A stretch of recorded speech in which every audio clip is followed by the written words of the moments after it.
Gravação. Bom, sejam bem-vindos ao webinário IPEA. Muito obrigado aqui pela presença das pessoas, sobretudo do Eric Katovich, que é professor, pesquisador da Universidade de Genebra e que vai nos apresentar um trabalho sobre o que aconteceu com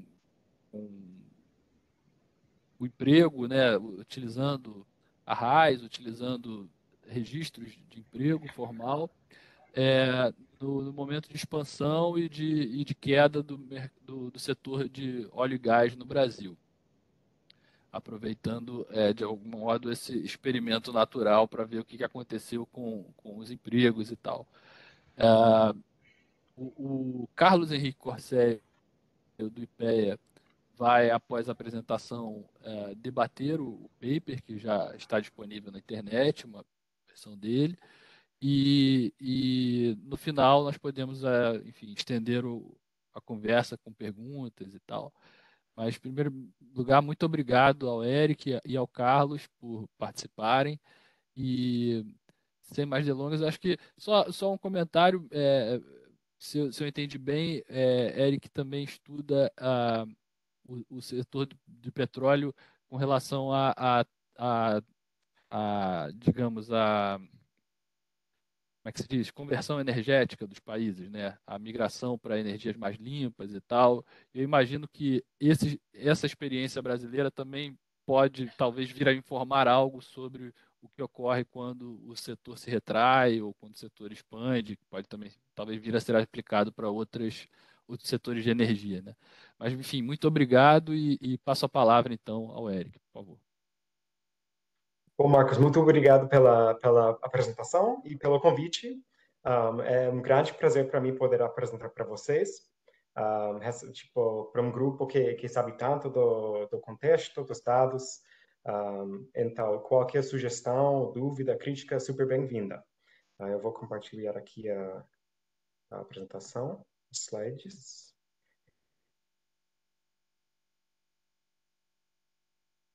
Então, eu não sei como vocês fazem geralmente, se eu falo e no final temos perguntas.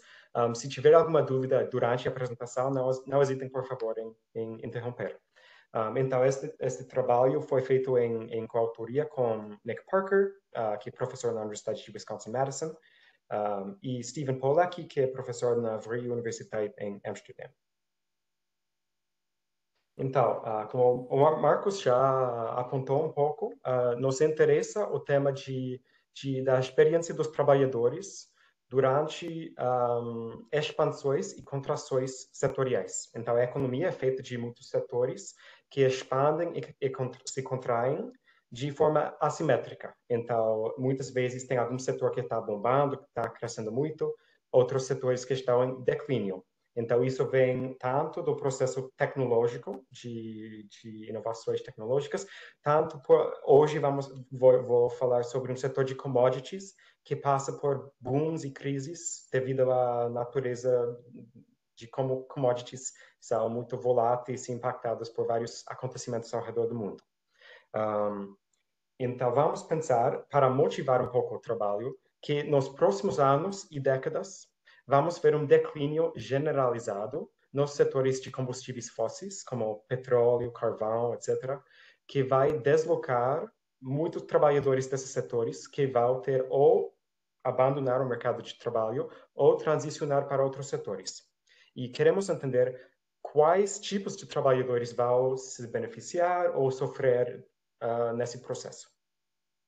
Também olhamos nesse projeto apenas para o setor de óleo e gás no Brasil, mas queremos tentar ampliar um pouco o escopo por tentar ligar e refletir mais como isso pode ser relevante e dar para a gente umas lições para entender como será no futuro com setores que achamos que vão crescer muito. Por exemplo, de energias renováveis, minerais críticos ligados às baterias e às energias renováveis. Acreditamos que esses setores vão crescer muito no futuro e talvez possamos pegar as lições da experiência expansão e contração no setor de petróleo e gás, para entender um pouco como vai ser, quais trabalhadores vão se beneficiar ou ficar prejudicados nesses futuros movimentos setoriais.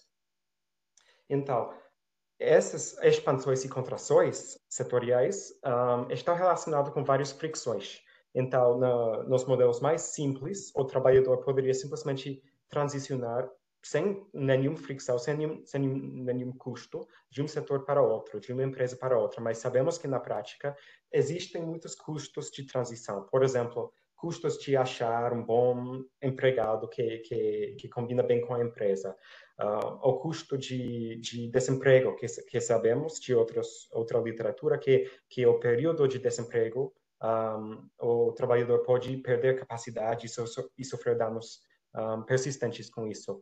Pode ser que haja uma diferença estrutural no tipo de capacidade, ou talento, ou conhecimento que é preciso num setor em declínio e no setor que está crescendo. Então, por exemplo, tem declínio no setor de petróleo e crescimento no setor de energia eólica. Não é necessariamente fácil para os trabalhadores deslocados do setor de petróleo migrarem para outro setor. E, finalmente, sabemos que o momento de entrar no mercado de trabalho pode ter efeitos de longo prazo. Entrar, por exemplo, no momento de uma recessão econômica pode implicar prejuízos de longo prazo para o trabalhador. Então, levando em conta todas essas fricções e custos, pensamos especialmente no caso de países dependentes de commodities, que o Brasil é um exemplo de um país que muito da economia vai em torno de commodities, seja da agropecuária, seja do minério, seja do óleo e gás, né? Então, esses setores de commodities sabemos que são especialmente voláteis, então exibem muitas expansões e contrações, muitos booms e crises, como vamos olhar na apresentação hoje. Então, países que têm um grande papel desses setores na economia vão lidar ainda mais com esse tipo de custo e problema. Então, o caso específico que vamos analisar é o caso do Brasil e sua experiência com um boom, uma forte e rápida expansão no setor de petróleo e gás nos anos 2000 e no começo dos anos 2010, e depois, em 2014, a partir de 2014, uma forte queda ou crise no setor.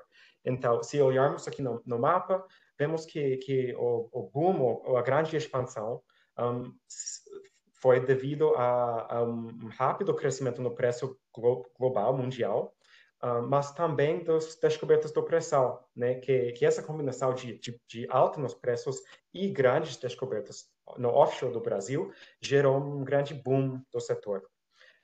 Em 2008, 2009, tinha uma breve, mas muito forte crise devido ao colapso no preço com a crise financeira global, mas rapidamente os preços se recuperaram e o Brasil desfrutou de vários anos de altos preços e um grande momento para o petróleo que acabou em 2014. Tinha uma forte queda nos preços que foi mais ou menos simultâneo com uma crise na Petrobras associada ao Lava Jato, que congelou muitos investimentos, e essa combinação no tempo da queda nos preços com a crise do Lava Jato, mais ou menos, tinha muitos impactos negativos no setor, que vamos ver os efeitos dessa crise na experiência dos trabalhadores.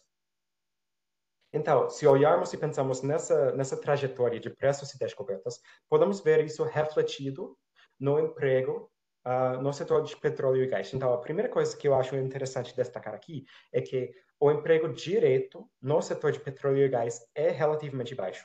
Podemos ver que essas são aqui as barras azuis, né? Então, podemos ver, por ser um setor muito intensivo em capital e focado no offshore, o petróleo e gás no Brasil gera relativamente pouco emprego direto, mas existem muitos efeitos no upstream e downstream, ou seja, setores relacionados, por exemplo, construção de navios e plataformas, refinaria de petróleo, toda a indústria envolvida na produção de insumos e processamento do produto do setor de petróleo e gás, podemos ver que essas áreas, que são aqui em vermelho e roxo, geram bastante emprego. Na verdade, juntando esses três setores, o direito e os setores fortemente ligados ao petróleo e gás, isso chega a constituir mais ou menos 10% de todo o emprego formal no Brasil.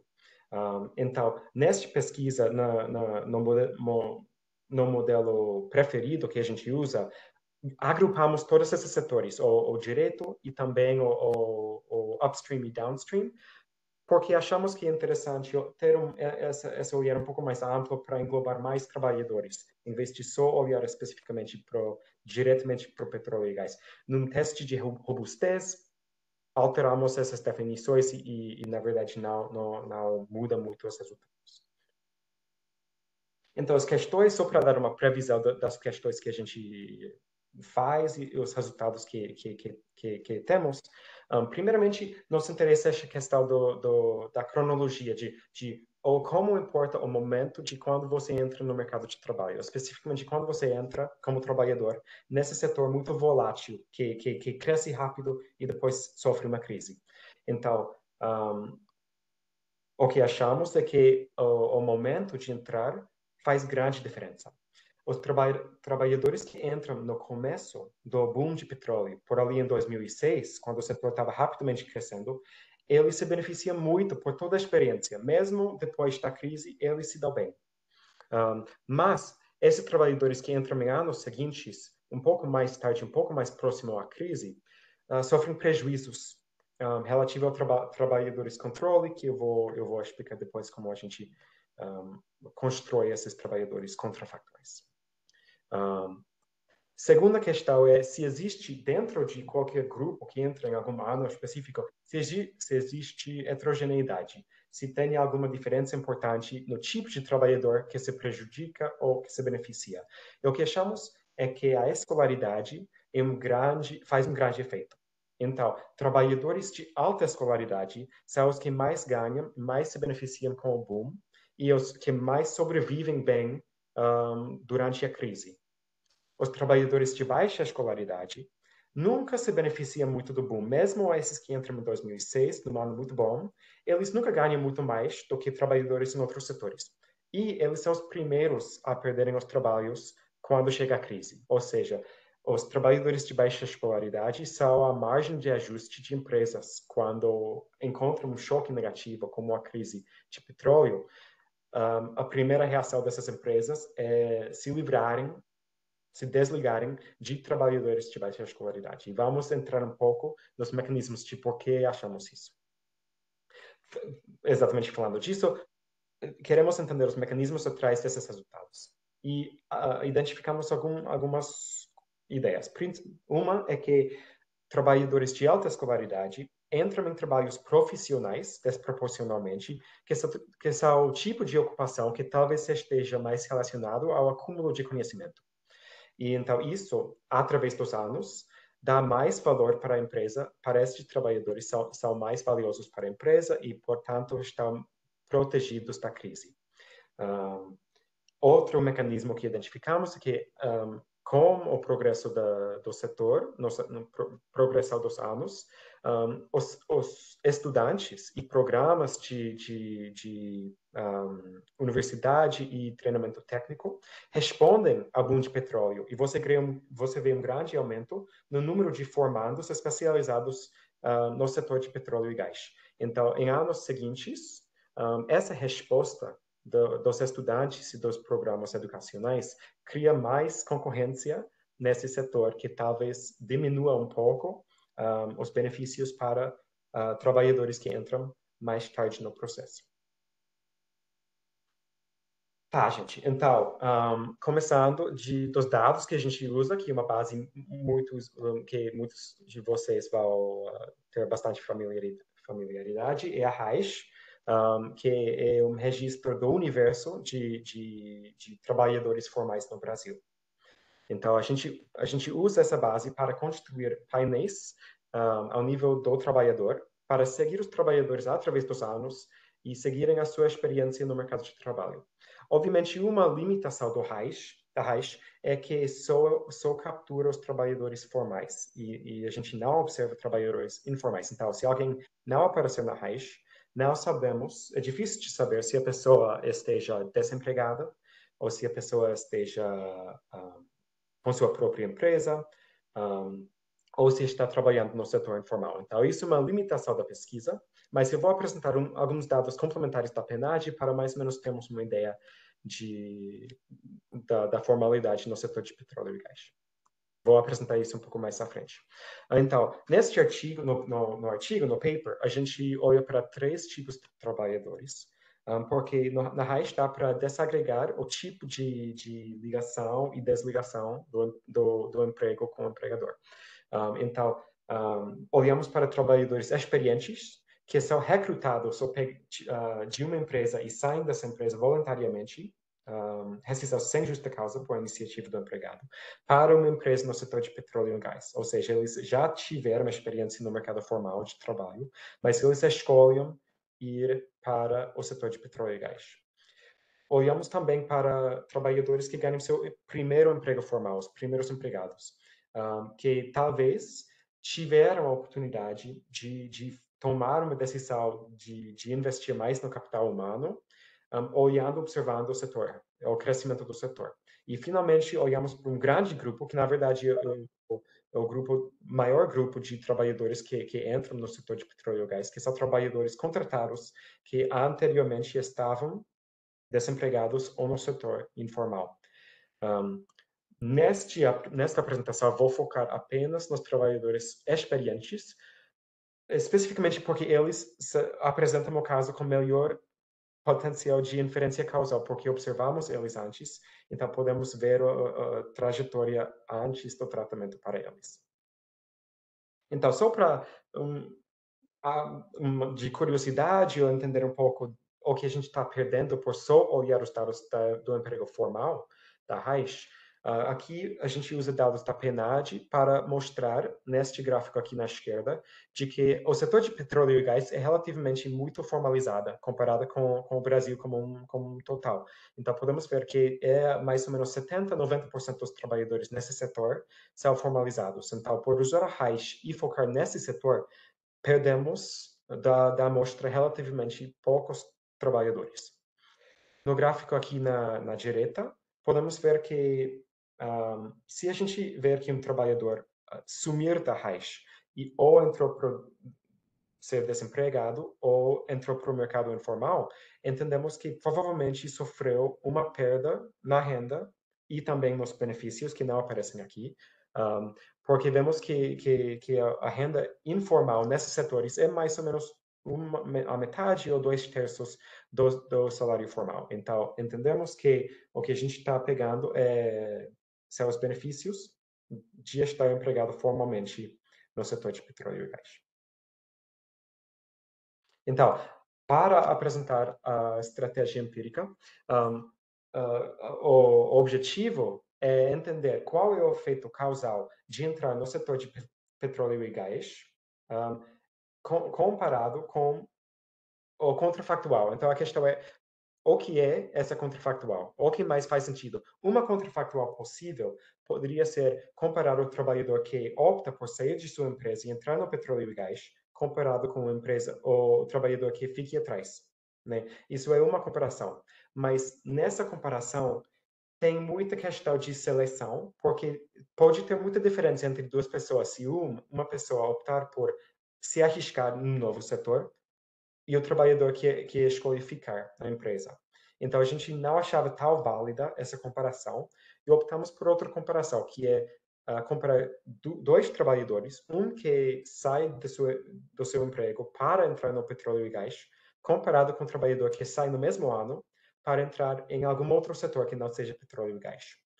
Nessa comparação, eliminamos essa questão de se essa decisão de sair de um emprego, se arriscar em outro setor, se isso captura algo importante e não observável sobre a pessoa, por comparar pessoas que os dois, no mesmo ano, optaram por sair para uma nova empresa. Também vamos aplicar uma estratégia de pareamento para ainda mais controlar e apenas comparar pessoas que achamos muito parecidos. E vamos aproveitar dos dados que são muito ricos da RAIS, tem uma grande base de dados, para impor restrições de pagamento extremamente rigorosos. Por exemplo, vamos requer que os trabalhadores saiam do mesmo estabelecimento no mesmo ano, que tenham a mesma escolaridade, sexo, raça e idade, e que vão para o mesmo município, destino. Assim controlando para qualquer choque que aconteça ao nível municipal, como um choque espacial. Então, aproveitamos dos dados muito ricos e grande base de dados que é a RAIS, podemos impor essas restrições, ainda manter uma amostra relativamente grande para trabalhar. E usando tudo isso, acreditamos que eliminamos muitas coisas. Obviamente, matching nunca elimina tudo. Também vamos, no próximo slide, vou explicar alguns mais passos que a gente toma para ainda controlar para coisas não observáveis. Isso especificamente faz uso de efeitos fixos. Então, a gente aplica um estudo de evento, em que você aqui tem o resultado, que pode ser emprego, um indicador de emprego, de renda, de salário. Isso é uma função de efeito fixo ao nível do trabalhador, que absorve qualquer variação estável, não variante no tempo, ao nível do trabalhador, incluindo coisas importantes, se sejam não variantes no tempo, por exemplo, habilidade, motivação, preferência para risco, etc. Um efeito fixo ao nível do ano, capturando qualquer coisa que afeta todos os setores, todos os trabalhadores no mesmo ano. E indicadores relativos de ano, antes e depois desse evento, que é partir de uma empresa e entrar em outra empresa no setor de petróleo e gás. Então, a abordagem típica de um estudo de evento é centralizar todos os eventos num ano que você chama de zero e olhar os indicadores relativos ao redor desse ano. Mas a gente não está tão interessado nesse efeito genérico. A gente está mais interessado em efeitos específicos para diferentes momentos relativo a esse ciclo de expansão e contração do setor de petróleo e gás. Especificamente, queremos estimar um estudo de evento para coorte que entrou em 2006, no começo do boom de petróleo, coorte que entrou em 2008, 10, 12, 14, por exemplo, bem no final, bem no momento da crise. Então, vamos estimar estudos de evento para cada coorte separadamente. Aí eu vou pular um pouco, porque já falei um pouco aqui da identificação, e pular para os resultados. Podemos debater mais as questões de identificação, se vocês tiverem interesse ou curiosidade. Então, olhando os resultados, como eu descrevi, a gente faz um estudo de evento separadamente para cada coorte. A gente só pega os anos para deixar mais breve. Então, podemos ver, por exemplo, esse é de salário por hora, e podemos ver aqui o grupo tratado são os trabalhadores que foram contratados no setor de petróleo e gás, e o controle são trabalhadores pareados que foram contratados em alguma outra empresa de outro setor no mesmo ano. Okay? Então, o que podemos ver aqui é uma tendência interessante. Então, primeiro que os trabalhadores que entraram em 2006 desfrutam de um salário por hora bastante mais alto do que trabalhadores contrafactuais em outros setores, todos os anos depois de serem contratados no setor de petróleo e gás. Ou seja, petróleo e gás dá algum prêmio para os trabalhadores. Podemos ver que esse prêmio se mantém positiva, mas tem um declínio através dos anos. Enquanto você mais se aproxima da crise de 2014, mais você perde esse prêmio no setor de petróleo e gás. Uma coisa muito importante para destacar aqui é que esta amostra é limitada apenas a trabalhadores que têm um emprego formal. A gente está eliminando da amostra trabalhadores desempregados que perderam o trabalho. Ou seja, tem muito viés do sobrevivente nesses resultados e vamos lidar diretamente com isso nos resultados para frente. Se a gente desagregar esses efeitos, então aqui embaixo é o mesmo gráfico, a mesma amostra, só que desagregada por nível de escolaridade, a gente vê que os retornos mais altos no setor de petróleo se dão aos trabalhadores de alta escolaridade, os que têm mais que algum ensino superior. Mas não vemos nenhum prejuízo no salário dos trabalhadores nesse processo.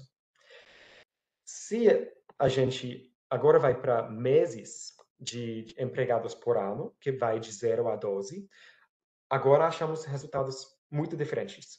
Porque nestes resultados, vamos manter todos os trabalhadores, mesmo se não estiverem empregados. Então, muda totalmente, porque quem mantiver um emprego, aparentemente, olhando agora para o gráfico de salário, voltando para esse gráfico, quem mantém um emprego ganha um salário e um prêmio positivo no setor de petróleo e gás. Mas, aparentemente, muitos trabalhadores que entraram no setor de petróleo e gás não conseguiram manter um emprego. Se a gente olhar esse primeiro coorte de 2006, apenas os trabalhadores de alta escolaridade se mantêm empregados no setor.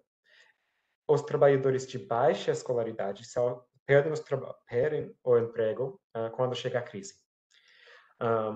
Por exemplo, aqui podemos ver nesses coortes que entraram bem mais próximo à crise, vemos que são os trabalhadores de baixa escolaridade que mais sofrem o efeito da crise, que mais perdem o trabalho quando chega a crise. Acho um exemplo aqui interessante, se a gente voltar a lembrar esse gráfico dos preços, bem no começo da apresentação, e lembramos que em 2008, 2009, tinha uma breve, mas forte crise devido a um colapso no preço mundial de petróleo. Podemos ver isso refletido na experiência dos trabalhadores que entram em 2008. Eles rapidamente, logo mais de ganharem esse emprego, eles perdem o emprego, na média, né? Muitos deles perderam o emprego imediatamente, são imediatamente deslocados por essa crise. Especificamente, são os trabalhadores de baixa escolaridade que sofrem esse rápido deslocamento. Então, indo para o seguinte resultado, que é de renda. Então, basicamente, uma combinação dos gráficos anteriores, né? Do salário, uma combinação do salário com estar empregado. E a gente pode ver que a mesma trajetória se repete. Quem entra bem no começo do boom de petróleo, especificamente trabalhadores experientes de alta escolaridade, se beneficia muito, eles ganham muito em cima dos trabalhadores controles que entraram em outros setores. Lembrando que são pareados, ou seja, comparado com trabalhadores da mesma escolaridade, raça, idade, município, etc., mas que foram para outros setores, esses trabalhadores se beneficiam muito do setor de petróleo e gás. Enquanto trabalhadores de baixa escolaridade são os que mais sofrem, perdem o trabalho e, portanto, sofrem um forte prejuízo na renda. Eu sei que é muito resultado para digerir, mas, enfim, podemos voltar a ver os resultados durante a discussão.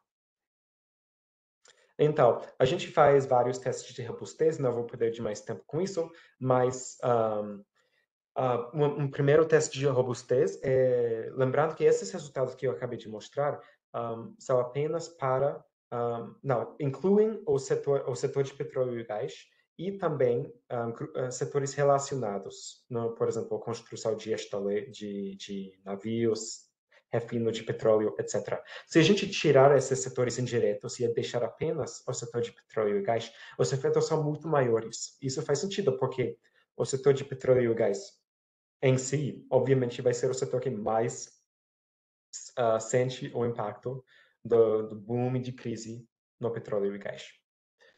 Outra variação na definição é limitar os municípios apenas a esses que se localizam menos de 100 quilômetros de um estaleiro. Entendendo isso, estaleiros são, obviamente, o lugar espacial onde muitos insumos para o setor de petróleo e gás chegam e são juntados para criar as plataformas, os navios, etc. Então, entendendo isso como uma medida da intensidade do setor de petróleo e gás, limitamos apenas a trabalhadores que a gente observa perto, próximo aos estaleiros.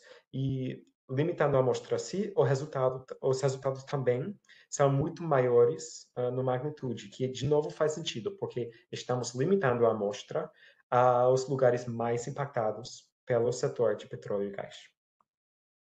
Também tem uma preocupação que talvez não seja possível comparar os cortes, porque quem entra em 2006 talvez seja um tipo de pessoa muito diferente, um pioneiro que tem mais visão do futuro,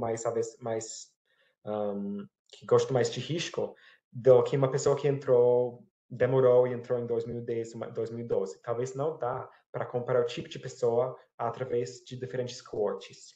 Para tentar lidar com isso, a gente limita todas as amostras nos diferentes coortes para grupos que são comparáveis em variáveis que a gente pode observar, por exemplo, a escolaridade, idade,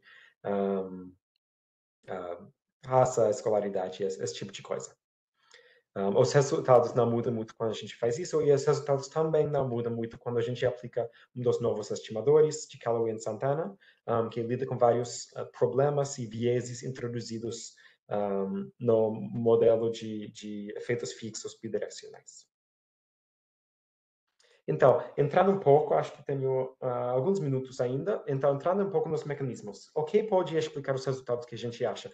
Primeira grande coisa que se destaca nos nossos resultados, eu acho, é porque esse primeiro grupo é um grupo bem específico, são trabalhadores experientes, de alta escolaridade, que entraram bem no começo do boom, em 2006. Por que eles se dão tão bem comparado com trabalhos pareados em outros setores, comparado com outros coortes no setor de petróleo e gás, comparado com trabalhadores de baixa escolaridade? Por que esse grupo se dá tão bem?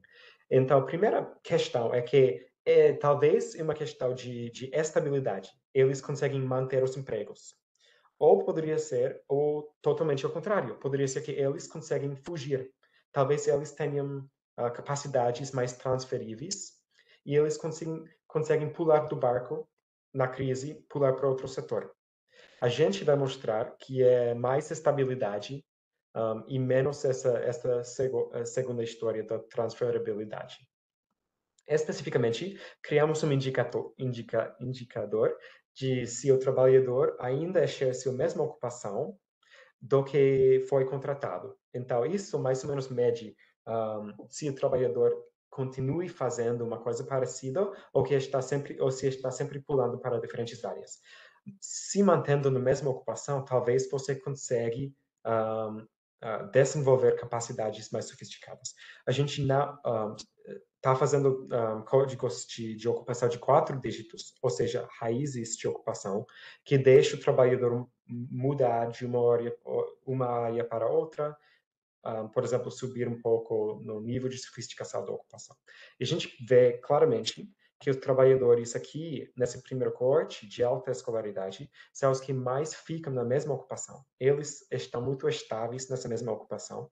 E eu não vou mostrar resultado por ser breve, mas é a mesma coisa por estabelecimento. Eles são muito mais prováveis de ficarem no mesmo estabelecimento. Ou seja, uma das razões por que eles se darem tão bem é porque conseguem estabilidade no emprego. Eles não estão perdendo o emprego, não estão pulando de empresa para empresa, não estão pulando de ocupação para ocupação. Segunda questão é, talvez esse grupo que entrou em 2006, talvez se beneficiem porque, comparado com o grupo em 2008, 10, etc., eles têm mais antiguidade, eles têm mais seniority na empresa. E sabemos que o Brasil tem proteções trabalhistas que, em vários aspectos, dão algum viés, alguma vantagem especial para trabalhadores que têm já mais anos na empresa. Talvez isso explica, né, porque eles se dão tão bem. Ou poderia ser por terem mais anos na empresa, eles acumularam mais conhecimento e, portanto, são mais valiosos para a empresa. Acreditamos que é mais essa segunda explicação, que eles acumulam conhecimento e também esses trabalhadores de alta escolaridade talvez são mais difíceis de substituir, porque exercem trabalhos bem específicos, com conhecimentos bastante específicos. Primeiramente, eu destaco aqui, ou aponto aqui, que se olharmos para esse coorte de 2006, todos esses trabalhadores entraram na nova empresa no mesmo ano. Então, deveriam ter a mesma seniority, o mesmo número de anos na empresa. Mas, mesmo assim, eles não têm a mesma experiência. Se fosse assim, os empregados de baixa escolaridade, que entraram em 2006, eles têm mais anos nessa empresa do que trabalhadores de baixa escolaridade que entraram em 2008, 10, etc. Mas os de baixa escolaridade de 2006 não se beneficiam. Ou seja, não é apenas uma história de proteções trabalhistas que possa explicar por que esse grupo de alta escolaridade se beneficiou tanto. Achamos que uma história mais convincente é que os trabalhadores de alta escolaridade que entraram ali no começo, desproporcionalmente entram para o setor ocupações profissionais, que são coisas como pesquisador, cientista, engenheiro, etc. E esse tipo de ocupação, talvez, é o tipo de ocupação que gera mais conhecimento no trabalho. E, portanto, esses trabalhadores, enquanto passam os anos, eles acumulam mais conhecimento e ficam, assim, mais valiosos para a empresa.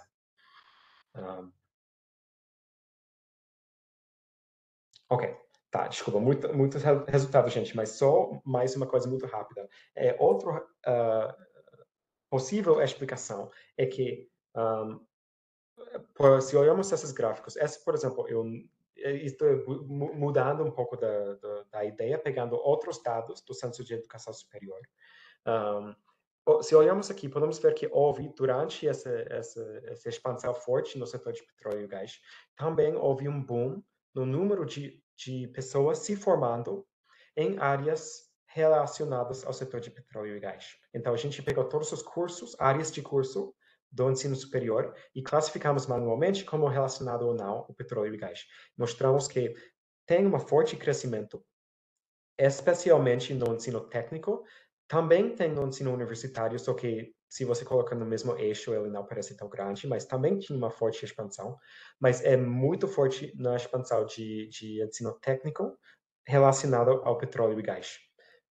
E vemos que esse boom, esse forte crescimento na especialização vem antes no Rio de Janeiro, que é um estado muito ligado ao setor de petróleo e gás. Então faz sentido que é um estado que sentiu antes os impactos do começo do boom de petróleo. A gente vê que o boom veio um pouco antes no Rio. E em termos de porcentagem dos alunos, veio ainda mais forte no Rio. Então, a gente vê que aqui no Brasil, é mais ou menos 3% dos trabalhadores, não, desculpa, dos formandos, nesses setores relacionados ao petróleo e gás. No Rio, chega a quase 16%. No ápice do boom de petróleo, ali em 2008, 2009, até 16% de todos os formandos do ensino superior estavam se formando em áreas relacionadas ao petróleo e gás. Então, isso gera muita concorrência para trabalhadores entrando um pouco mais tarde nesse setor. Concluindo, porque acho que acabou o tempo, primeiro, o momento de entrada nesse setor volátil faz toda a diferença para a experiência do trabalhador. Quem entra no começo se beneficia, quem entra depois sofre prejuízo. Dentro de cada coorte, também existe muita desigualdade.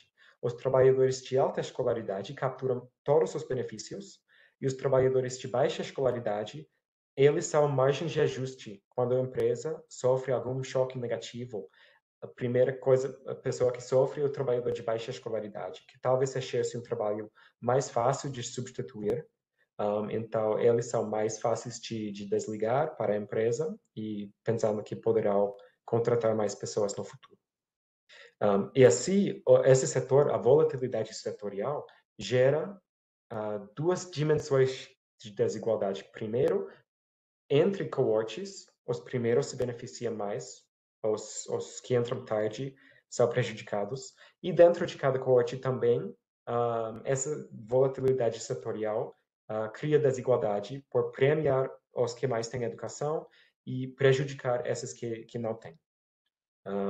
Finalmente, olhando mais amplamente, a gente foca no setor de petróleo e gás, mas queremos tentar tirar conclusões um pouco mais amplas sobre setores energéticos em geral, entendendo que com o declínio de setores fósseis que vai ter no futuro ao redor do mundo, com a transição energética, pode ser trabalhadores de baixa escolaridade que mais sofrem prejuízos nesse processo, para pensarmos em políticas públicas para ajudar essa transição e para facilitar essa transição.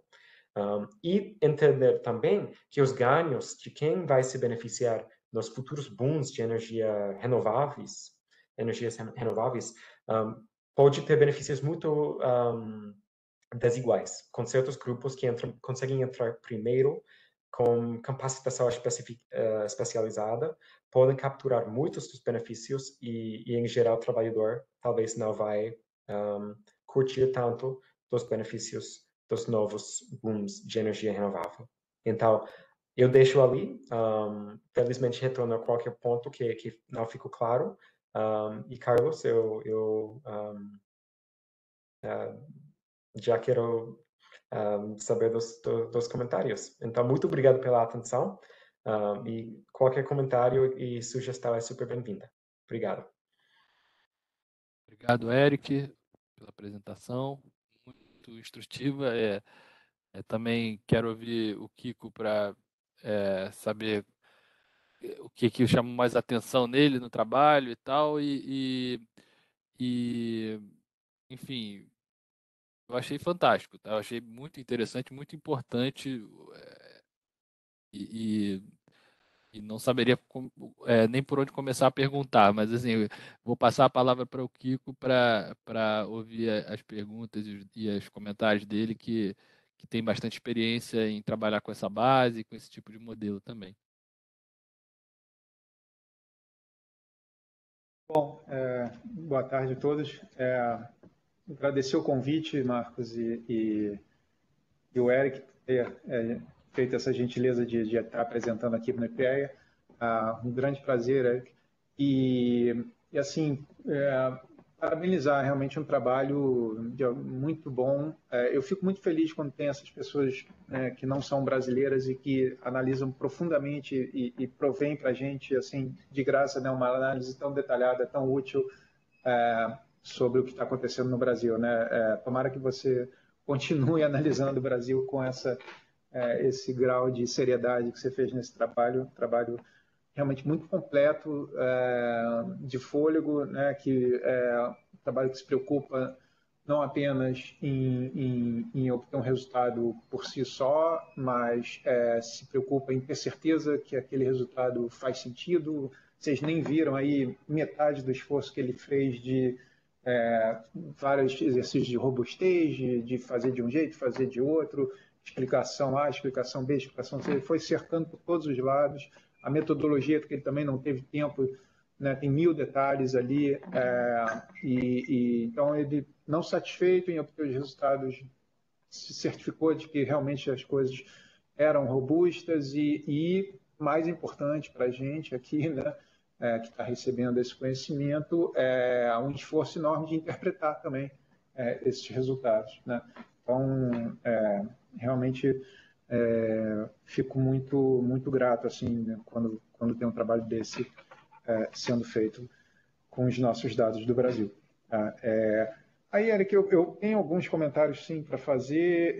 Eu vou fazer o seguinte, para o bem aí de quem está acompanhando, eu vou falar primeiro de alguns comentários mais de conteúdo, de algumas ideias, assim, antes de talvez entediar com comentários mais metodológicos, né? Então, em relação... Meu primeiro comentário diz respeito ao quão ambicioso vocês acham ou vocês pretendem ser, né, quando mostrarem esse resultado, quando motivar esse artigo, né, em relação, vamos dizer assim, não sei se o termo vai estar bem empregado, a validade externa dele. Você documentou um fenômeno muito interessante para o setor de petróleo e gás, né, seja ele numa versão mais estendida ou mais específica, né, mas você acha ou teria algum argumento que te possibilitaria falar que não, essa experiência do setor de óleo e gás do Brasil é ilustrativa para setores com determinadas características, por exemplo, para setores de recurso natural? em geral? Você acha que você teria argumentos para generalizar nessa direção? Ou para setores com um grau de especificidade alto do capital humano? Poderia ser uma generalização para esse tipo de setor. Então, não sei se vocês... Eu não vi essa discussão tão detalhada e não sei se vocês pretendem fazer isso, mas, eventualmente, vocês podem fazer com que o texto tenha um apelo ainda maior, né, se vocês conseguirem vincular essa discussão do que acontece no setor de óleo e gás no Brasil a um conjunto um pouco maior, né, que tenha alguma característica semelhante a esse setor. Pelas coisas que estão sendo discutidas e mostradas, e pela minha preferência eu sou um economista do trabalho, né, eu acho que a questão do capital humano específico talvez seja uma dimensão que, eventualmente, vocês podem tentar fazer com que os resultados tenham, né, uma validade para além do setor de óleo e gás, ou ao menos uma mensagem de possibilidade, né, de extensão desses resultados. Então, esse era o primeiro ponto, tá? Tem mais a ver com motivação, né, do artigo.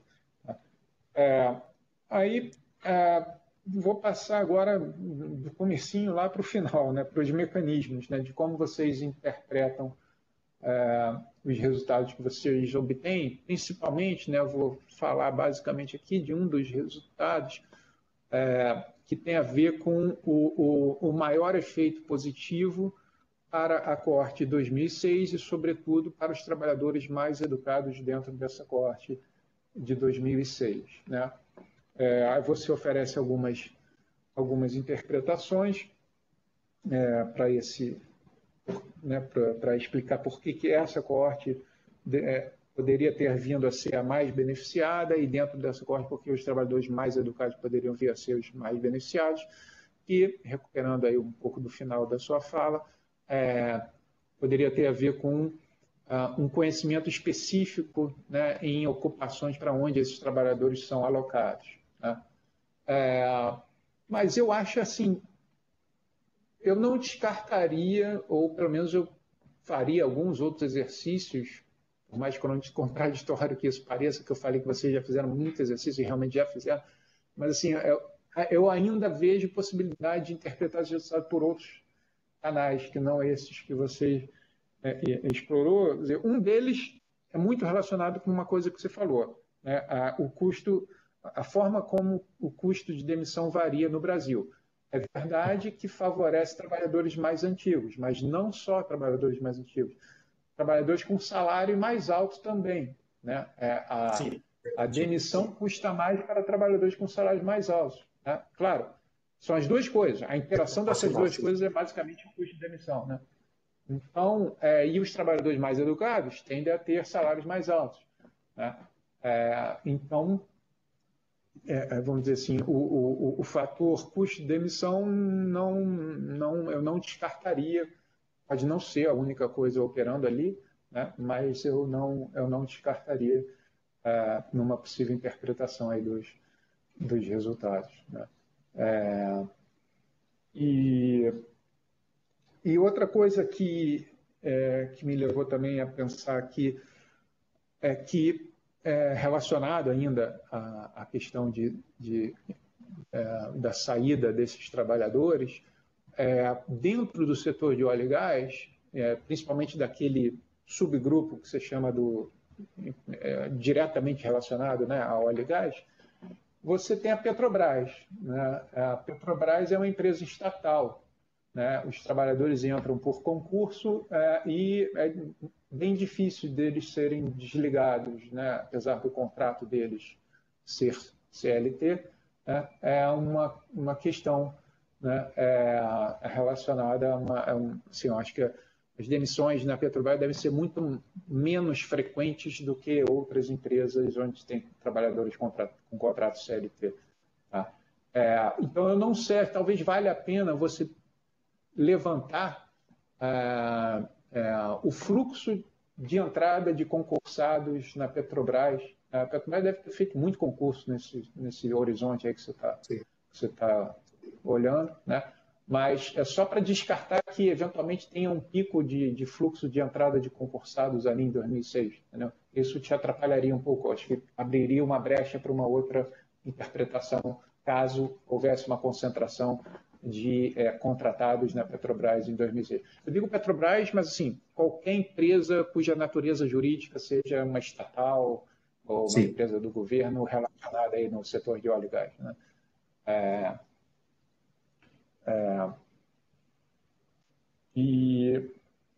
Bom, então, eu acho que essas seriam as questões que eu colocaria também em relação ao mecanismo. Tá? Agora, eu também queria falar um pouco da parte metodológica. Acho que vocês foram muito cuidadosos. Vocês, como está bem descrito no texto, aproveitaram a riqueza da RAS para fazer um pareamento muito rigoroso, né? Um matching exato em várias características, ou uma coisa aproximada ao matching exato com variáveis contínuas, né? E foram cuidadosos também para abrir os efeitos estimados, não com um estudo de evento tradicional, mas fazendo isso por coorte de entrada, porque isso defende vocês, né, de uma crítica que está aparecendo muito na literatura recente, de que se você tiver efeito heterogêneo por coorte de entrada, né, a especificação de estudo de evento tradicional pode trazer resultados inconsistentes. Né? Então, acho que quanto a isso vocês têm um ótimo trabalho feito. As questões que eu coloco dizem-se respeito, embora todo esse cuidado que vocês tenham feito, assim, o exercício de vocês demanda realmente uma série de cuidados. Né? Vocês mencionam algumas questões relacionadas a problemas de seleção, né? E eu queria colocar aqui 3 problemas que eu enxergo, potenciais problemas relacionados à seleção da amostra de tratados, tá? Que vocês vão usar, que dizem respeito a existir algum processo de seleção, que eu vou detalhar quais são, que variam, que podem estar variando no tempo. Tá? Então, a composição da amostra de tratados em aspectos não observáveis pode estar variando no tempo também. Né? Então, por mais rico que seja o pareamento que vocês fazem, não necessariamente vocês vão estar imunes eu acho, ao que eu vou estar levantando aqui. Tá? Então, vamos lá. Uma dimensão de seleção que me preocupa, né, é exatamente oriunda do pareamento de vocês. Vocês fazem um pareamento tão rico, tão rico, tão rico, que o número de observações cai bastante. Né? Tem uma tabela no apêndice que mostra, né, o número de tratados em cada coorte. Né? Você sai de um número potencial, agora eu não lembro mais ou menos, se eu estiver falando muito longe da ordem de grandeza, minha vida. Você sai, por exemplo, numa determinada coorte, pode estar saindo de 16 mil trabalhadores e indo para 1.500, mais ou menos 10%. Né? Então, e você tem, assim, né, como você é muito rigoroso, eu tenho que parear um cara do mesmo sexo, da mesma faixa etária, do mesmo, um monte de coisa, né, o mesmo experiência pregressa. Tem gente que não se encaixa, né, e vocês perdem observações para conseguir garantir que quem fica tem realmente, né, do outro lado, nos outros setores, quase que um clone, né, um par quase perfeito. Né? Mas isso tem um custo para vocês, né, que vocês reduzem muito a amostra, não no sentido, o número de observações continua grande, a beça raiz é uma festa, né? Mas a minha preocupação é que, ao reduzir, vocês podem estar selecionando em alguns aspectos não observáveis, e pior, em certo sentido, é que essa seleção, né, em aspectos que a gente não consegue saber quais são, ela pode ir variando. Vocês vão pareando coorte a coorte. Né? Então, quem foi pareado em 2006 não necessariamente é a mesma característica de quem foi pareado em 2010 e por aí vai. Né? Então, essa era uma fonte de preocupação minha. A outra fonte de preocupação relacionado também a questões de seleção dos tratados, que a composição, vamos dizer assim, do grupo de origem, né, pode estar variando também, de onde esses trabalhadores estão sendo contratados, né, o pool né, de onde esses trabalhadores estão vindo, né, eles também, ao longo do ciclo econômico, isso pode estar variando bastante. Né? O trabalhador típico do setor formal no Brasil, né, ele varia com o ciclo econômico. Né? Isso tem uma literatura talvez mais desenvolvida para falar do seu outro exercício, né, do exercício que você pega pessoas saindo do desemprego. Né? Tem uma literatura extensa aí na economia do trabalho falando que, né, o conjunto de trabalhadores desempregados, a composição desse conjunto varia bastante de acordo com o ciclo econômico, então isso afeta mais o teu outro exercício recém-contratado, né, dos novos contratados aí, inexperientes. Né? Mas mesmo no exercício que você mostrou hoje, né, de trabalhadores que vêm, já eram empregados, já tinham experiência e vêm de outros setores, né, também não descarta a possibilidade, né, desses trabalhadores terem características diferenciadas de acordo com o ciclo econômico. E por que isso seria um problema? Porque, eventualmente, né, a dinâmica dos efeitos que você encontra pode ser, de alguma forma, afetada pela composição desses trabalhadores que estão chegando em cada coorte. Né? Então, isso eu pensaria também como discutir isso, ou como, né, tentar argumentar que talvez isso não seja um problema para vocês. Tá? E, finalmente, uma última dimensão aí em termos de seleção é a composição intragrupo de tratados. Né? Mesmo para uma dada coorte, vamos lá, você tem os trabalhadores que você chama de diretamente ligados a óleo e gás e os indiretamente, pode ser upstream ou downstream, vamos supor que seja homogêneo, mas para simplificar, vamos dizer que a gente tem só uma diferenciação entre diretamente e indiretamente ligados a óleo e gás. Né? Eu acho que, assim, eventualmente você tem aí uma composição variando, né, ao longo das coortes. Né? Talvez numa coorte, vamos dizer, em 2006, talvez tenha ido muita gente, a maioria dos trabalhadores que chegaram na coorte de 2006 tenha ido para o diretamente relacionados a óleo e gás.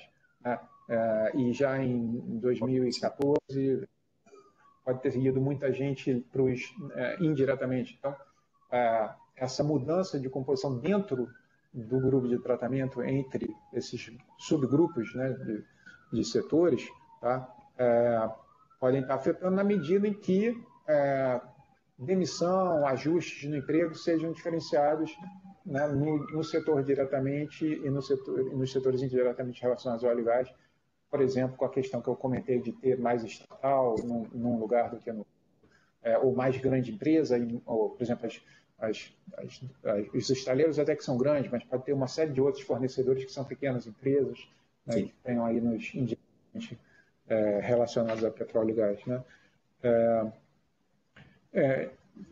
Então, aí, relacionado então a essas questões, nessas três dimensões aí que eu falei de seleção, talvez umas coisas mais simples que eu pensei, primeiro, mostrar um pouco mais de estatísticas descritivas das características dos trabalhadores, vamos dizer, que seriam potencialmente tratados, entre aqueles que entram no matching, que são pareados e os que não são pareados. Só para a gente, aquela primeira dimensão que eu falei, pode estar influenciando ou não. Se você mostrar que eles são muito parecidos, quem foi pareado e quem não foi pareado, ótimo, maravilha, não precisa mais, pode esquecer isso. Né?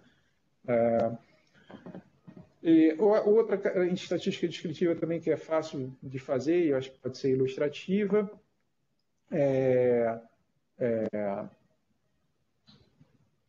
talvez mostrar, mostrar quantos trabalhadores permanecem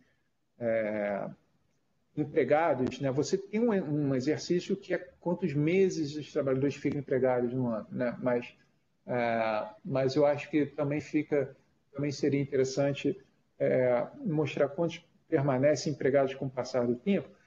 Isso, na verdade, eu anotei, eu tomei nota desse comentário, agora eu estou lembrando, quando eu vi o teu primeiro resultado sobre salário, que você, para esse primeiro exercício, você requer um painel balanceado, requer que o trabalhador se mantenha empregado o tempo todo, né? Eu falei, poxa, mas lá no final talvez tenha muito menos trabalhadores do que no início, né? Então, eu anotei esse comentário. Sim. Mas depois eu fiquei mais tranquilo porque faz outros exercícios onde você relaxa essa questão. Mas, mesmo assim, eu acho que talvez seja ilustrativo saber quanto que você vai perdendo de trabalhadores naquele primeiro exercício, né? Que é sobre isso.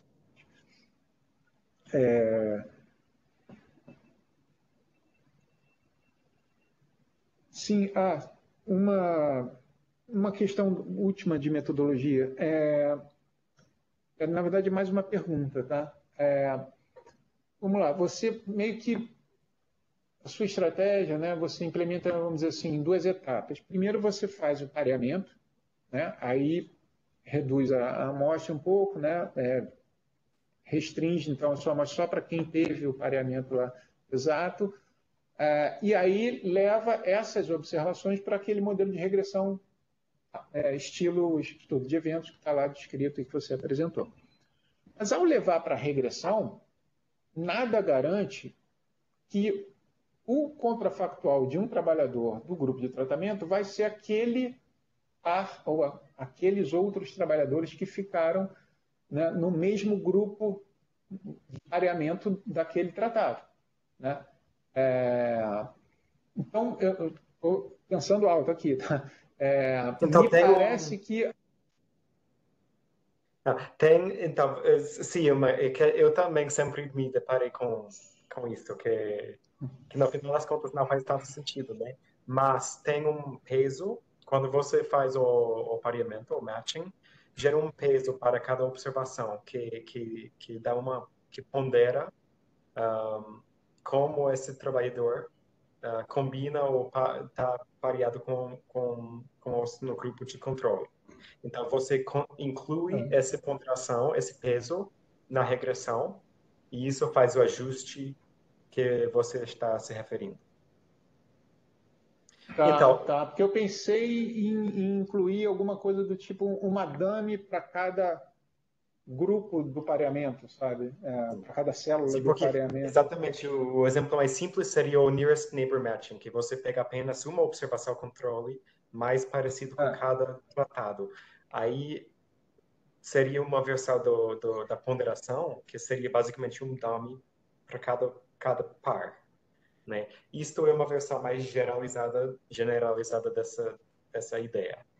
Que no matching, o procedimento do pareamento, ele gera uma ponderação para cada grupo.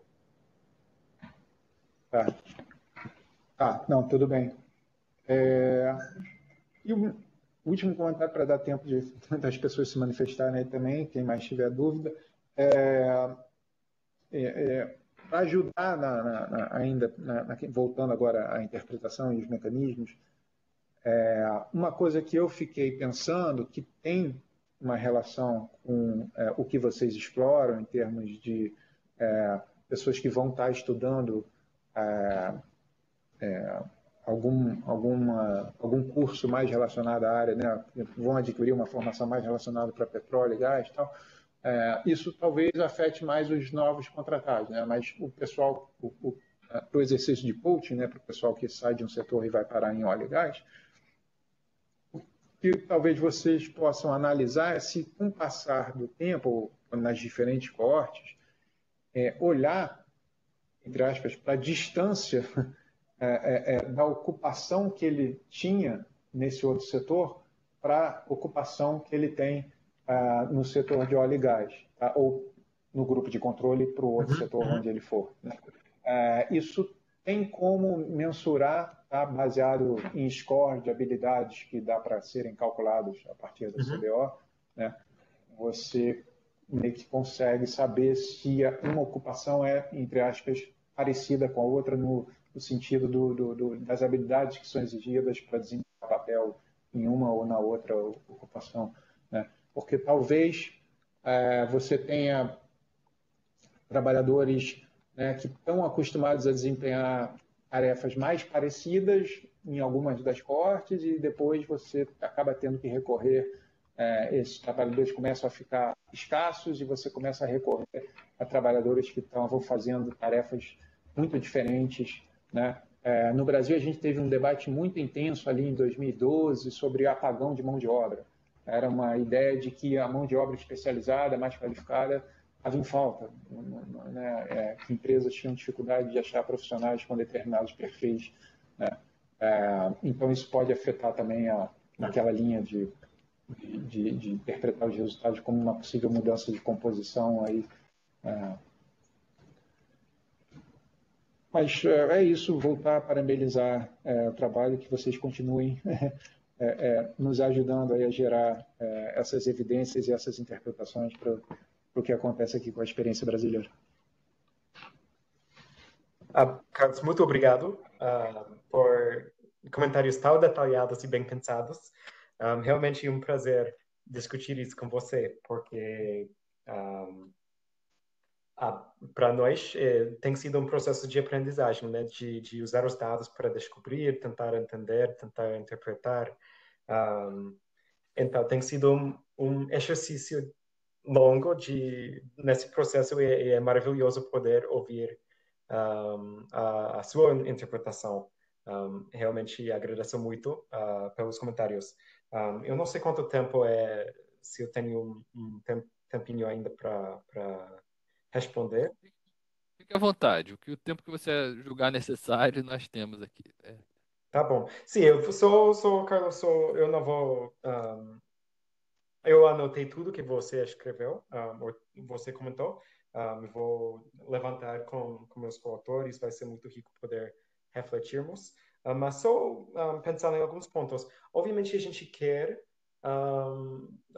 tentar ampliar a validade externa da pesquisa, mas, obviamente, sempre existe limite de até qual ponto você pode tentar aplicar as lições, né? Então, a gente está tentando meio que colocar esses resultados dentro da questão de transição energética, porque, bom, alguns elementos eu acho bem específicos para petróleo e gás. Por exemplo, essa característica de boom and bust, de expansão e contração, é muito típico de setor de commodity. Então, de minério, alguns produtos agrícolas, né, que sofrem esses processos voláteis internacionais. Eu acho que as lições possam estar aplicadas a esses setores. Então, aplicar para energias renováveis, que vão crescer muito no futuro, talvez não faz tanto sentido, porque eu não vejo muito como esses setores vão sofrer uma crise tão aguda quanto foi a crise de 2014 de petróleo e gás. Então, não sei, mas vamos tentar um pouco para alcançar uma audiência, um interesse mais amplo. Vamos tentar fazer esse argumento e deixar o leitor decidir qual convincente é. Eu concordo plenamente com muito que você levantou sobre estatísticas descritivas. Eu vou pensar em como apresentar melhor. Tem várias coisas aí que dá para enriquecer. Sobre o Petrobras, eu tinha pensado nisso, ou de eliminar, fazer um teste de robustez de eliminar da amostra empregados concursados ou de empresas públicas, semipúblicas, ou olhar especificamente para eles e pensar, ou eliminar e ver como ficam os resultados, ou olhar especificamente para eles, que basicamente vai ser a Petrobras e algumas outras empresas. Eu acho um exercício, eu estou curioso em ver o resultado, então acho que vou fazer isso. E, finalmente, que você mencionou no final sobre ocupações e aprofundar um pouco mais nessa questão das ocupações. Eu sei que da CBO dá para tirar muitas informações ricas das descrições textuais que tem de cada ocupação. Eu estou, de fato, pensando em desenvolver outras pesquisas, tentando aprofundar nesses dados, porque acho muito interessante. Eu acredito que talvez tenha mais para fazer neste projeto com os dados das ocupações, mas também sempre existe o risco de incluir demais no artigo e fica um pouco sobrecarregado, né? Sempre tem esse risco que temos lidado muito com isso neste projeto. Eu apresentei apenas o grupo de trabalhadores experientes, mas ali no artigo, como você sofreu na leitura, que existe também os primeiros empregos e outros grupos. Então a gente tem lidado nesse projeto muito com essa questão de equilíbrio entre mostrar o que é preciso para contar uma narrativa convincente e não contar demais para confundir os resultados. Então vamos tentando achar esse equilíbrio. Mas acho que eu vou deixar assim. Caso vocês tenham mais comentário, estou feliz. Marcos, posso só fazer uma réplicazinha rápida aqui? Claro, à vontade, por favor. Não, então, sobre a questão de ampliar o escopo, né, na motivação do artigo, eu entendo a questão de ser uma commodity que está muito sujeita a choques, mas agora me veio uma ideia que talvez seja interessante.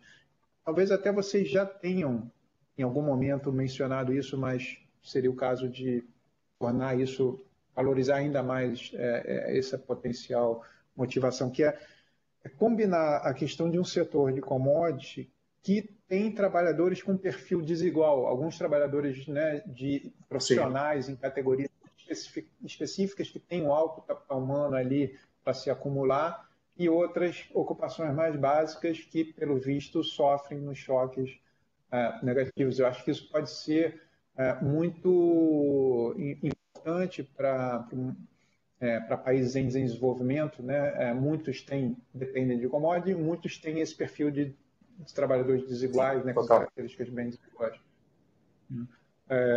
A questão da Petrobras ou de empresas públicas em geral, você deve estar ciente, mas só para ter certeza que você consegue implementar, a RAST é uma variável de natureza jurídica, tipo legal status, né, da firma, e ali você pode ver quem é a empresa pública, quem é estatal, coisas desse tipo, né?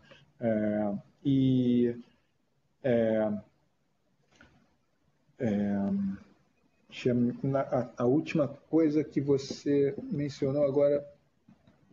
era da CBO. Sim, realmente eu fiz o comentário, mas eu realmente concordo contigo que vale a pena avaliar se cabe no artigo ou não. Eu acho uma coisa muito promissora de dar resultados interessantes, mas eu entendo perfeitamente o seu dilema de talvez perder o foco ou não, mas também deixar de fora também pode ser um desperdício, não sei. Mas só me solidariedade. A gente está sempre nesse dilema de genuína curiosidade. Meus coautores também gostamos do tema, queremos fazer todas as análises, mas também os coautores são muito da visão de que um artigo deveria como transmitir uma ideia relativamente clara. Então, estamos sempre tentando achar esse equilíbrio e talvez o resultado é continuar outros projetos com estes temas.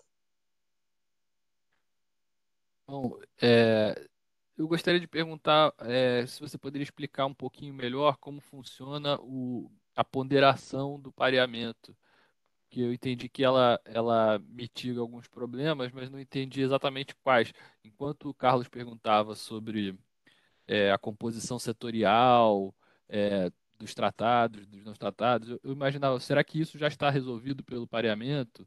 Composição demográfica e tudo mais, não pelo pareamento em si, mas pela ponderação do pareamento, pelo fato de que, olha, você só não conseguiu parear todos os tipos de pessoas, todos os tipos de setores, mas a ponderação resolve isso e, de certa forma, compensa o fato de que você selecionou é, alguns pares que você encontra em certos anos, não encontra em outros. Como funciona exatamente essa ponderação? Que eu não entendo muito como funciona o modelo. Muito boa pergunta. É especialmente uma boa pergunta porque eu não sei se tenho uma resposta perfeita. Um, vou ter que refletir. Mas, enfim, concretamente, como funciona é que tem diferentes métodos de pareamento, né? De propensity score, tem um monte de nearest neighbor. A gente optou por um método que se chama Coarsened Exact Matching. Basicamente, você faz o pareamento exato em variáveis descontínuos, no, por exemplo, nível de escolaridade, você faz um pareamento exato. Em variáveis contínuas, por exemplo, a renda, não dá para fazer pareamento exato, mas você faz pareamento exato em faixas da renda. Basicamente, colocando coisas contínuas em faixas, aí você faz o pareamento, e quando faz isso, o pacote, ele gera para cada grupo, cada observação tratada, na verdade, e controle, tem um peso. E você inclui esse peso na regressão, que basicamente tem a função de comparar os tratados com limitar a comparação, não limita, pondera para que eles estão sendo mais comparados com as observações controle mais parecidos com eles, pareados com eles. Então, eu não acredito que ele ajuda muito, como você sugeriu, eu não acredito que ele ajuda a melhorar a comparabilidade dessa amostra, subamostra pareada com a população em geral. Não é uma ponderação assim de reverter para ser representativa ao nível municipal. Não é assim como na PNAD você bota a ponderação municipal e ali. Então, por isso que eu pulei a parte onde eu discuto a identificação, mas no final disso, eu chego à conclusão de que o tipo de efeito de tratamento que a gente identifica não é um efeito de tratamento médio, é o efeito de tratamento na amostra pareada, ou em inglês, the average treatment effect on the matched sample. Então, ele é consistente internamente. Você pode pensar nele um pouco como um LATE, como um Local Average Treatment Effect, né? Porque apenas se está identificando o efeito no grupo que sobreviveu ao pareamento. Então, só pode aplicar esse efeito de tratamento para a população mais ampla se você convencer o leitor de que a amostra pareada é suficientemente comparável ainda com a população geral. Né? Então, a gente apresenta estatísticas descritivas para tentar entender qual comparável é esse grupo que sobrevive ao pareamento. E é ali que surge um trade-off, né? Que você faz um pareamento mais rigoroso, que elimina certos vieses de seleção, né? Mas você está, como o Carlos levantou, um ponto excelente, você impõe outra questão de seleção por ter uma amostra pareada que talvez fique mais e mais longe da população geral. Então, é uma questão empírica que a gente tenta ver qual importante é isso por comparar estatísticas descritivas do grupo pareado com o grupo população geral. Eu acho que eu não respondi totalmente a sua pergunta, mas... Não, mas deu toda a intuição que eu precisava para separar o que eu tinha em mente.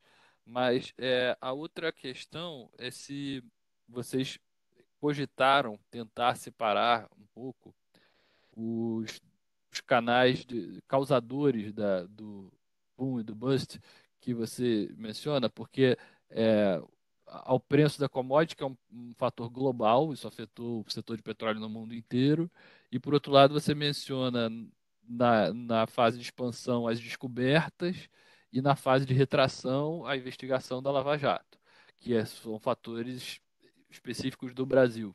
Sim. Vocês cogitaram tentar distinguir um pouco o quanto foi uma coisa ou outra em cada momento, na subida e na descida? O que vocês encontraram ou não encontraram nessa busca? Outra pergunta excelente. Então, é bem difícil separar esses fatores. Um exemplinho que eu apontaria, que acho útil nesse sentido, é esse episódio de 2008, 2009, essa breve e forte queda no preço, um, provocada pela crise financeira mundial, né? Que no Brasil, nesse ano, realmente não tinha tanto impacto da crise, mas sim tinha essa forte queda no preço de petróleo.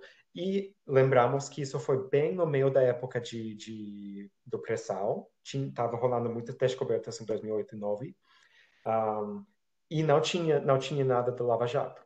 Então, esse momento é basicamente um puro choque de preço de petróleo e nada de choque de outros fatores no Brasil, né? Estava uma época muito boa em termos de descobertas, mas o preço caiu muito e a gente vê a repercussão disso na experiência dos trabalhadores, que nesse ano, os trabalhadores que recém entraram, os de baixa escolaridade, logo perderam os trabalhos, que eu acho que é um efeito mais ou menos puro do preço.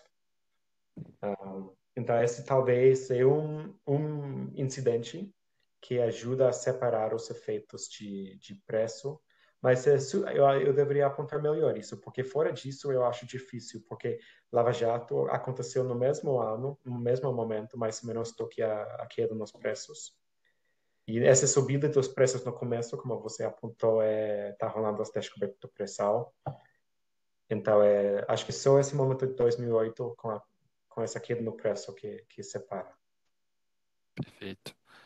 Bom, obrigado. Marcos, posso só falar uma coisa em relação a essa experiência de 2008, que eu também fiquei pensando nisso e esqueci de comentar aqui antes. Voltando para aquela minha sugestão de que eu não descartaria a questão do custo de demissão para interpretar aqueles resultados mais fortes em 2006, e lembrando que o custo de demissão também depende do salário, não só do tempo de emprego, porque, por exemplo, a corte de 2006, você tem ali trabalhadores mais educados, com um salário mais alto entrando, vem a crise de 2008 e ela pode ter sido percebida como algo temporário. De fato, o nosso presidente da República na época falou que seria algo temporário e acho que comparado com outras partes do mundo, realmente o Brasil sofreu menos. Então, eventualmente tem um ajuste mais em quem está entrando, né? Ou quem tinha acabado de entrar, o custo de demissão vai ser muito mais barato para eles, né? E eles pagaram o preço desse ajuste em 2008. O pessoal de 2006 meio que sobrevive. E aí eles vão ficando, vão ficando, vão ficando. Quando chega em 2014, eles já estão há tanto tempo que aí eles estão realmente caros para serem mandados embora, né? Então acho que pode ser um pouco por aí também. Então, eu acho muito interessante a sua perspectiva em não descartar essa questão das proteções trabalhistas versus acúmulo de conhecimento, algo assim. Eu tinha pensado talvez separar por comparar o grupo de 2006, que todos têm a mesma seniority.